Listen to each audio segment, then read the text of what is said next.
Pour commencer cette séquence, je vais tout d'abord te présenter un des plus grands bienfaiteurs de l'humanité. C'est le docteur Rivarocci, qui est un médecin italien qui, en 1896, a inventé l'appareil qui est représenté ici dans son format de l'époque. C'est un appareil qu'on appelle un tensiomètre et qui permet tout simplement la mesure de la tension artérielle. Alors si je dis qu'il s'agit d'un des grands bienfaiteurs de l'humanité, eh bien c'est parce que cette invention a tout simplement révolutionné la médecine. Et en particulier, donc, le tensiomètre a permis de sauver un nombre de vies incalculable. Tu comprendras ça à la fin de l'exposé. Tu verras à quoi peut servir, donc pourquoi est-ce que ce tensiomètre est si important. Donc voilà, pour t'expliquer donc le principe de la mesure de la tension artérielle, je vais commencer par te faire un bref rappel du fonctionnement du système circulatoire du corps humain. Il est représenté de manière extrêmement schématique. Ici, on voit les poumons ici, on voit un muscle représenté ici, et on voit le cœur ici au centre. Alors, le but du cœur est de faire circuler le sang, bien sûr, le sang qui est fraîchement oxygéné ici à la sortie des poumons, est conduit via le cœur au reste du corps, symbolisé ici par le muscle. Ça peut être bien sûr les organes digestifs, ça peut être le cerveau, ça peut être la peau. Tout ça a besoin de nourriture et d'oxygène. Et donc le sang frais arrive ici. Une fois que l'oxygène est consommé, le sang vicié ici remonte par le système veineux jusqu'au cœur droit ici. Il se trouve, c'est le demi-cœur droit, on l'appelle, il est à ta gauche, mais en fait, tu dois voir comme si tu regardais mon cœur, c'est bien la partie droite ici du cœur. Donc le demi-cœur droit reçoit le sang vicié ici, et le cœur, ce demi-cœur, donc repompe le sang via les artères pulmonaires ici vers les poumons. Et le cycle est comme ça bouclé, le sang va circuler dans ce système. Alors s'il circule bien sûr, c'est parce qu'il y a une pompe, bien sûr l'office du cœur de pomper le sang. Le principe en est très simple. On a l'oreillette ici qui va se contracter pour envoyer le sang dans le ventricule ici. La petite valvule ici, bien sûr, s'est ouverte pour permettre le passage du sang. Et une fois que le sang est là, maintenant c'est le ventricule qui va se contracter pour chasser ici le sang au travers de la valvule ici qui va s'ouvrir pour chasser le sang ici dans le système artériel. On a ici l'artère aorte à la sortie du cœur qui va donc recevoir le sang qui est actuellement dans le ventricule. Voilà, c'est ce qu'on va faire maintenant. Le cœur donc se contracte, le sang passe par la valvule ici. Alors que la valvule ici, bien sûr, elle s'est fermée pour empêcher un retour du sang dans l'oreillette lors de la contraction, bien sûr, du ventricule. Voilà. Alors cette phase-ci, c'est ce qu'on va appeler la systole. Systole, comme c'est écrit ici. Alors pourquoi systole? Le mot systole vient tout simplement de l'ancien grec qui veut dire contraction. Donc cette phase de contraction ici de la majeure partie du cœur, qui représente donc les deux ventricules ici, cette contraction, on l'appelle la systole. Voilà, et donc une fois que la systole a eu lieu, le cœur va se relâcher maintenant et on va avoir ce qu'on appelle la diastole. La diastole qui est un mot également qui vient de l'ancien grec et qui veut dire détente, expansion. Le cœur ici c'est détendu. Ça correspond donc à ce mot diastole. Alors lors de la détente, bien sûr, l'oreillette s'est déjà contractée pour envoyer le sang dans le ventricule pour répéter le cycle comme ça, interminable, de diastole, systole, diastole, systole, diastole, systole. Alors, puisque ça fonctionne comme ça de manière alternée, tu peux imaginer que la pression dans le système vasculaire, ici, dans les artères en particulier, sera une pression variable. Quand on est à la systole ici, tu peux imaginer que la contraction du ventricule va créer une pression importante dans les artères. C'est cette pression qu'on appelle la tension artérielle. On parle de tension peut-être parce que ça correspond à une certaine tension des tissus ici des artères. Les artères sont mises sous tension lorsque la pression est importante. Alors ici on va avoir la pression la plus élevée lors de la contraction, c'est ce qu'on va appeler la pression systolique ou la tension systolique. Voilà. Alors cette pression, c'est ce que je dis, c'est la plus élevée. Lors de la diastole, lorsque le cœur se dilate, la pression va redescendre, mais elle ne va néanmoins pas redescendre très fort dans les artères parce que la valvule ici va se fermer de manière à maintenir une certaine pression pour que le sang continue à passer dans le système ici. Donc il y aura toujours une pression même lors de la diastole, même lors de la détente des ventricules. On a ici une pression qui est maintenue. On pourrait mesurer cette pression avec un petit manomètre à mercure. Je représente ici un tube en U. Si je mets du mercure dans ce tube en U, j'aurai une différence de niveau ici qui montre qu'effectivement on a une certaine pression plus élevée que la pression atmosphérique. Le tube en U ici, ce n'est pas un baromètre, il est bien ouvert, la pression atmosphérique pousse ici. Et on a malgré tout une différence de niveau. Ça veut bien dire que la pression artérielle ici est plus élevée que la pression atmosphérique. Alors, mettre un petit tube comme ça sur une artère, ça semble très fantaisiste, mais ça peut se faire. On le fait d'ailleurs actuellement pour mesurer des tensions artérielles dans des conditions bien précises. Et ça se faisait déjà en 1726 ici par le biologiste britannique Stephen Hales, qui, on le voit ici, c'est une gravure qui le représente. On voit un cheval couché par terre ici. Donc Hales a fait une petite incision dans l'artère du cou du cheval, ce qu'on appelle l'artère crurale ici. Et il a placé un petit tube donc dans le petit trou formé dans l'artère, et ce petit tube se remplit spontanément de sang jusqu'à une certaine hauteur qui est relevée ici par l'opérateur, qui relève donc la hauteur de sang. On voit que la hauteur de sang est considérable. Ça montre qu'il y a une pression considérable ici au niveau artériel chez le cheval. Alors, bien sûr, ici on est dans la diastole, donc la différence de pression n'est pas très forte, c'est la pression la plus basse qu'on peut avoir. Quand on passe à la systole, la pression augmente, bien sûr la différence de niveau de mercure ici a augmenté, tout comme l'opérateur ici, vous voyez, des fluctuations de niveau du sang ici, qui correspondaient tout simplement aux variations de pression sanguine dans l'artère du cheval. Voilà.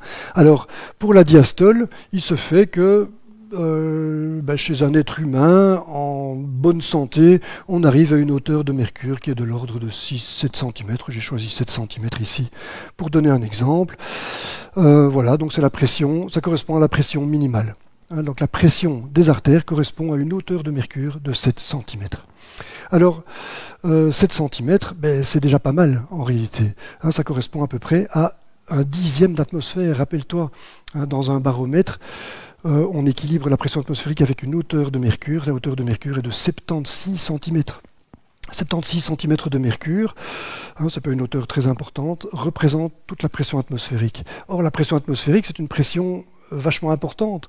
La pression atmosphérique, comme ça, à la grosse louche, on pourrait dire qu'elle correspond au poids de 10 tonnes réparties sur 1 mètre carré. C'est la pression atmosphérique, plus ou moins la pression atmosphérique standard. 10 tonnes réparties sur 1 mètre carré provoquent une pression d'une atmosphère. Et ici, on a un dixième d'atmosphère. Ça veut dire qu'on a 1 tonne par mètre carré de pression. 1 tonne par mètre carré de pression, c'est une pression considérable. Ça veut dire que le sang qu'on a dans les artères là, est capable de porter, par exemple, une voiture, une grosse voiture, c'est à peu près 1 tonne, effectivement, qui repose sur un vérin hydraulique ici de 1 mètre carré de surface. J'ai 1 mètre carré de surface ici, de ce piston ici, sur lequel le sang artériel pousserait. La pression diastolique, la pression la plus faible du sang artériel, permettrait donc de soulever une voiture d'1 tonne dans un vérin hydraulique d'1 mètre carré de surface. On voit donc que c'est une pression qui est loin d'être négligeable. 0,1 atmosphère, c'est quelque chose qui est non négligeable.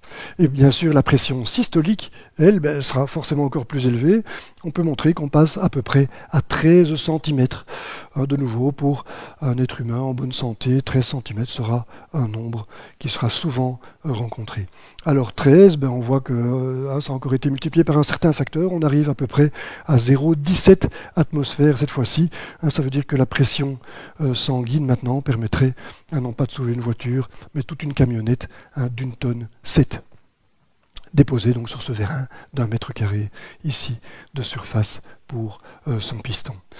Donc voilà, c'est pour te dire que ces pressions sont loin d'être négligeables, elles sont importantes et ça montre que les vaisseaux sanguins sont soumis à une pression considérable. Il y a vraiment une tension en permanence qui est exercée donc sur ces vaisseaux et qui pourrait donc être endommagé si ces pressions étaient trop importantes. Voilà, donc on passe de la diastole à la systole, de la systole à la diastole sans arrêt comme ceci. Voilà, j'ai représenté les deux pressions qu'on a rencontrées, 7 cm, 13 cm, et c'est pourquoi on va dire que la pression artérielle est de 13,7 dans ce cas-ci. Quand on dit que la tension artérielle est de 13,7, ça veut dire que la systolique, qui sera toujours la plus élevée, sera de 13 quoi? Mais 13 cm de mercure. C'est la pression provoquée par une hauteur de mercure de 13 cm. Et le 7 ici, c'est tout simplement les 7 cm qu'on a à la pression la plus basse, qui est la pression diastolique. Voilà.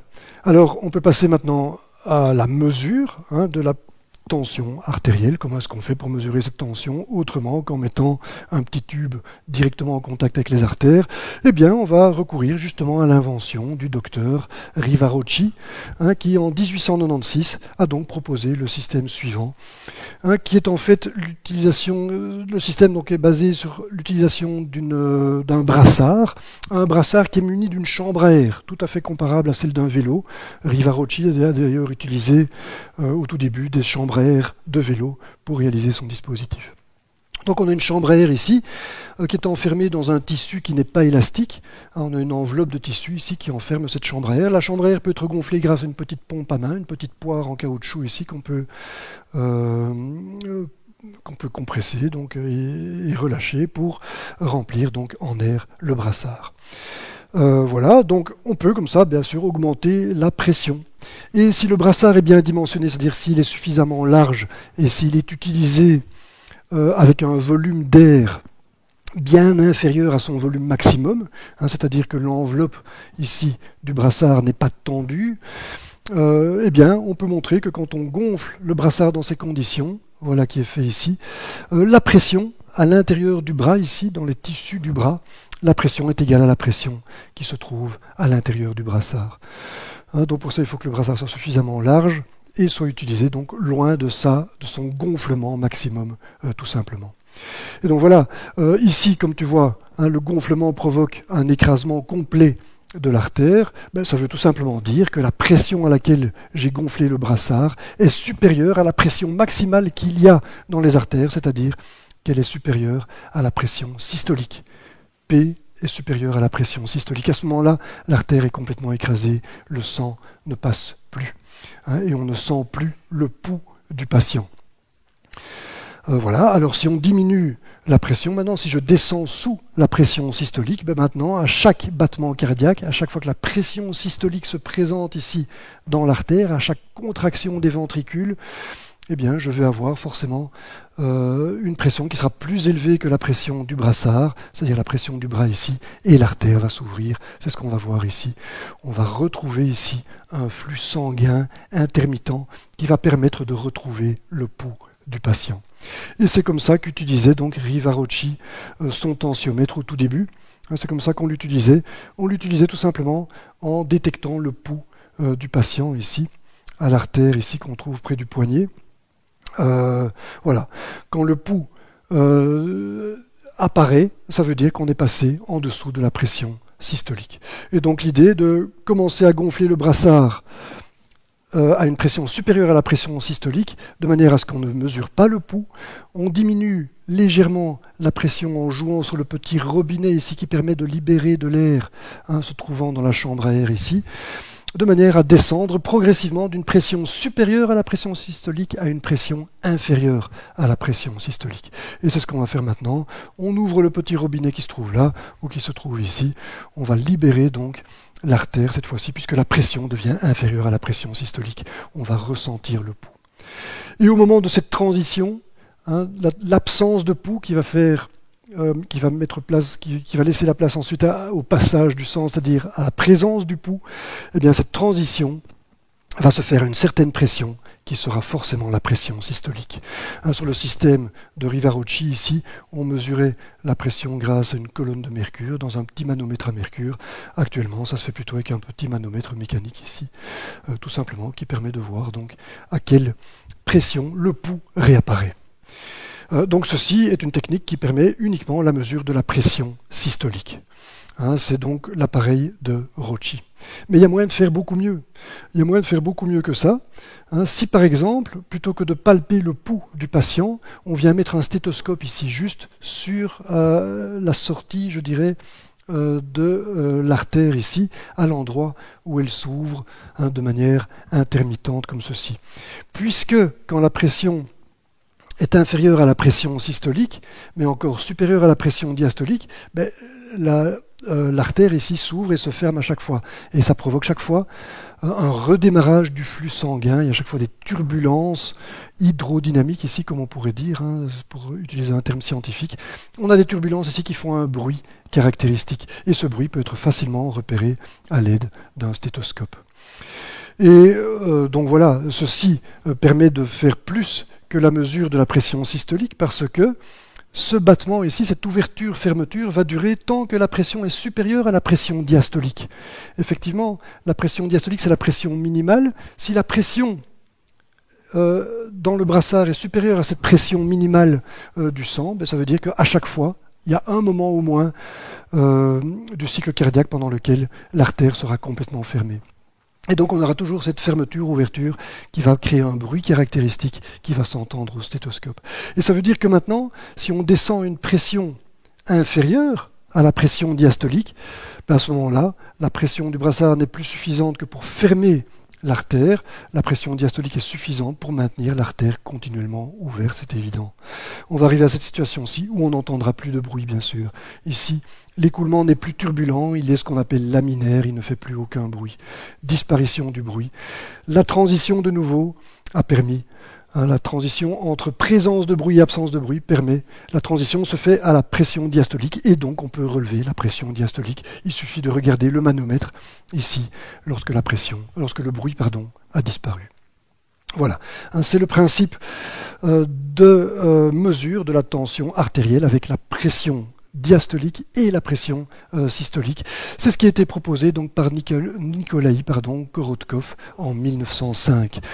C'est un jeune médecin russe, chirurgien, qui a donc cherché à améliorer le dispositif de Riva-Rocci. Et il y est bien arrivé parce que la mesure de la tension diastolique est très importante également. C'est également quelque chose qui est fondamental pour caractériser l'état de santé du patient. Et donc c'est dans ces conditions-là qu'on utilise maintenant le tensiomètre. Je vais répéter ici les différentes phases de mesure de la tension. On met tout d'abord le brassard autour du bras du patient. On commence à gonfler grâce à la petite poire ici le brassard, voilà, et on le gonfle bien fort de manière à ce qu'on soit à une pression plus élevée que la pression systolique, qui est la pression maximale qu'il y a dans les artères. Puisque la pression maximale est vaincue par la pression dans le bras ici, eh bien l'artère reste toujours fermée. On peut contrôler donc qu'on est au-delà de la pression systolique grâce au stéthoscope. On n'entend pas de pouls, tout va bien. On sait qu'on est dans les conditions de départ d'utilisation du tensiomètre. La pression est supérieure à la pression systolique. Ensuite, on commence à diminuer la pression en jouant sur le petit robinet ici. On va libérer de l'air, on dégonfle la chambre à air et on va se trouver forcément à une pression inférieure à la pression systolique à un moment donné et toujours supérieure à la pression diastolique. Si on est supérieur à la pression diastolique, ça veut dire que l'artère se ferme toujours complètement à un moment donné et des bruits caractéristiques vont s'entendre en raison de la turbulence, de l'écoulement sanguin ici à chaque ouverture de l'artère. On va donc savoir ici qu'on est entre ces deux pressions. Le passage de l'absence de bruit au bruit, c'est fait à une pression systolique qu'il suffit de mesurer sur le manomètre. On est maintenant entre deux, on entend les battements, mais on va continuer à descendre la pression en libérant le petit robinet qui est là, en le laissant ouvert. La pression diminue progressivement et on va arriver soudainement à une pression qui va devenir inférieure à la pression diastolique. On n'entend plus de bruit. La transition... le médecin doit être attentif, bien sûr, là, quand il passe de la situation où il entend les bruits à la situation où il n'entend plus de bruit. C'est à ce moment-là qu'il doit lire le manomètre pour relever la pression diastolique. C'est tout à fait simple. On a terminé maintenant la mesure de la pression sanguine, la mesure de la tension artérielle. Alors, la version moderne de ça, tu la connais, hein, ce sont des petits tensiomètres électroniques extrêmement faciles d'usage. Ça permet maintenant de ne plus avoir recours à un médecin pour prendre sa tension. C'est bien pratique, on peut prendre sa tension chez soi grâce à cet appareil. Il est toujours muni d'un brassard, bien sûr, mais le brassard ici est gonflé par une petite pompe. Cet appareil a des piles avec une petite pompe qui gonfle le brassard jusqu'à une pression au départ qui sera plus grande que la pression systolique. Voilà, c'est le point de départ de la mesure, comme avec un tensiomètre classique. Le système va libérer un petit peu d'air en ouvrant une petite vanne, de manière à ce qu'on passe en dessous de la pression systolique. On a ouverture, fermeture. Et à ce moment-là, on n'utilise pas de stéthoscope. Hein. Tu as remarqué ici, hein, avec ces dispositifs-là, on n'a plus besoin de stéthoscope. C'est l'appareil lui-même qui va mesurer les battements qui ont lieu dans la condition qui est représentée ici. Quand P est supérieur à la pression diastolique, mais inférieur à la systolique, l'artère s'ouvre et se ferme continuellement. Et ça, ça va provoquer des bruits, comme tu as vu. Alors certains tensiomètres se basent précisément sur un petit micro ici, caché quelque part dans le brassard, mais d'autres, et c'est la majorité, fonctionnent tout simplement sur les petites variations de pression qui sont dues à ces battements. Hein, tu as remarqué ici que je montre l'enveloppe ici de la chambre à air qui modifie son volume en fonction de la pression qui passe à chaque fois ici. Puisqu'on a une variation du volume de l'artère, on a une variation du volume du bras, qui se répercute donc sur le volume d'air dans la chambre à air, qui va donc provoquer des toutes petites variations de pression ici le long du tuyau, jusque dans l'appareil, qui est capable de mesurer ces petites variations de pression. Et donc l'appareil lui-même sait quand on est au-dessus de la pression systolique, quand on est entre les deux, et quand on va quitter cette zone, quand la pression va devenir plus petite que la pression diastolique, auquel cas, il n'y a tout simplement plus de battement. Et donc voilà, l'appareil ici est tout à fait capable, avec un petit logiciel, bien sûr il y a un petit programme, hein. Chaque constructeur a d'ailleurs son petit programme, hein, parce que les choses sont toujours un petit peu plus compliquées que ce que j'explique ici, bien sûr. Voilà, je ne vais pas rentrer dans les détails, mais voilà, un petit programme informatique permet de relever la pression diastolique et la pression systolique. Tu vois ici 118, 78. Hein, ce sont des nombres qui sont donnés ici en millimètres de mercure. Hein, ça correspondrait à 12, en réalité on va toujours arrondir en pratique, hein, parce que les derniers chiffres qui est ici, en millimètres de mercure, ne sont pas très significatifs, il suffit de faire deux mesures à la suite l'une de l'autre, hein, et tu verrais bien que ces chiffres-là changent toujours. Ah, donc voilà, ça permet juste de faire l'arrondi ici, on a une tension de 12, 12, 8, hein, parce que 78 ici, ce sera 8 cm de mercure, 7,8 mm, c'est effectivement très proche de 8. Donc on a une tension de 12, 8 ici, dans cet exemple. Voilà. Alors, oui, il est important de mesurer la tension artérielle. Pourquoi? Parce que les valeurs qu'on peut avoir ici peuvent être beaucoup trop élevées. On peut avoir des tensions ici qui vont jusqu'à, plutôt que 118, on pourrait avoir 218, 250, ce qui est beaucoup trop élevé, bien sûr, ça risquerait forcément d'endommager les vaisseaux. Pour illustrer ça, ici, je montre une image qu'on appelle d'angiographie, qui est une technique d'imagerie qui permet d'avoir juste l'image des vaisseaux sanguins. Alors il s'agit ici des vaisseaux sanguins de la boîte crânienne, c'est-à-dire les vaisseaux sanguins qui viennent irriguer le cerveau. Et en les regardant comme ça, on imagine, oui, effectivement, que ces vaisseaux sont assez fragiles. Ils subissent une pression qui est pourtant importante, rappelle-toi, c'est 1/10 d'atmosphère pour la pression la plus basse qu'ils subissent. Et pour la pression la plus haute, c'est quasiment 2 fois plus. Donc on a ici des pressions très très importantes par rapport à la pression atmosphérique qui ont tendance donc à dilater tous ces vaisseaux. Et il se fait que si la pression est trop importante, à un moment donné, les vaisseaux peuvent se rompre. Et on a à ce moment-là ce qu'on appelle un accident vasculaire cérébral. En gros, le cerveau se met à saigner à l'endroit où l'artère a été cassée. Donc le sang va s'épandre dans la zone, ici, va comprimer les zones du cerveau qui se trouvent près de l'artère, donc, et qui pourraient endommager à tout jamais le cerveau. Ça peut provoquer des dommages absolument terribles. On peut se retrouver paralysé d'un demi-corps, c'est ce qu'on appelle l'hémiplégie. Si le saignement a eu lieu dans une zone du cerveau qui concerne le langage, on ne sait plus parler. On devient ce qu'on appelle aphasique. Voilà, hein, on peut avoir comme ça beaucoup de problèmes qui bien souvent, malheureusement, sont irrémédiables. Hein, et ce type d'accident vasculaire est malheureusement très fréquent. Hein, il faut le savoir, à peu près 150 000 cas chaque année en France, rien qu'en France, 150 000 cas d'accidents vasculaires cérébraux, avec tous les problèmes de handicap que ça peut provoquer. C'est d'ailleurs la première cause de handicap physique, hein, c'est l'accident vasculaire cérébral. Voilà. Donc, il faut faire bien sûr son possible hein, pour éviter ça, donc éviter les tensions trop élevées. Hein, et pour ça, la première chose à laquelle il faut penser, en tout cas une fois qu'on atteint un certain âge, c'est d'éviter le sel. Hein, le sel est responsable d'une tension artérielle beaucoup trop élevée qui finit par fragiliser les vaisseaux à force d'être soumis à des pressions importantes par rapport à la pression atmosphérique. Et voilà, donc le sel est un des grands responsables des accidents vasculaires cérébraux. Il y a bien sûr une multitude d'autres facteurs de risque, hein, tels que la cigarette par exemple. La cigarette est absolument détestable pour ça, hein, parce que la nicotine provoque une contraction des vaisseaux. Cette contraction provoque une augmentation de la tension, bien sûr, tu peux l'imaginer. Et cette augmentation de la tension fragilise à la longue les vaisseaux. Hein, ceci d'autant plus que la nicotine se dépose le long des artères, les durcissent et les rendent encore plus fragiles et plus sujets à la rupture et au saignement ici intracrânien, aux hémorragies cérébrales. Donc voilà, hein, fumer c'est toujours une mauvaise idée, je suis désolé, hein, ici je te fais un petit peu la morale, c'est pas vraiment l'endroit, mais je peux pas m'en empêcher hein, quand je vois les dégâts que ça peut faire.